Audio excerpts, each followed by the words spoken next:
సంక్రాంతి నాకు బాగా కలిసి వచ్చిన పండగ, నాకు కానీ నాన్నగారికి కానీ. మా సినిమా సంక్రాంతికి రిలీజ్ అయితే అది బ్లాక్ బస్టరే. ఈసారి కూడా బాగా గట్టిగా కొడతాం, బాగా గట్టిగా. కానీ ఈసారి ఎందుకో కొంచెం కొత్తగా ఉంది, ఎందుకంటే నాన్నగారు మన మధ్యలో లేరు, అందువల్లేమో. ఆయన నా సినిమా చూసి రికార్డుల గురించి, కలెక్షన్ గురించి చెప్తుంటే చాలా ఆనందం వేసేది. ఆ ఫోన్ కాల్ కోసం ఎదురు చూస్తూ ఉండేవాడిని. దానికోసమేగా ఇవన్నీ, ఈ సినిమాలు ఇవన్నీ. ఇప్పుడు అవన్నీ మీరే చెప్పాలి నాకు.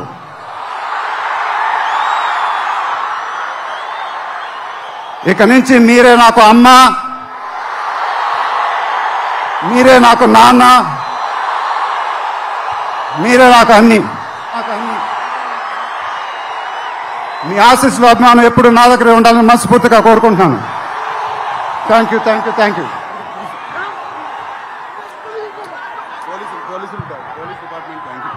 తర్వాత ఈ ఫంక్షన్ జరిగినందుకు ఆంధ్రప్రదేశ్ గవర్నమెంట్కి, పోలీస్ డిపార్ట్మెంట్కి మనస్ఫూర్తిగా కృతజ్ఞతలు చెప్పుకుంటున్నాను.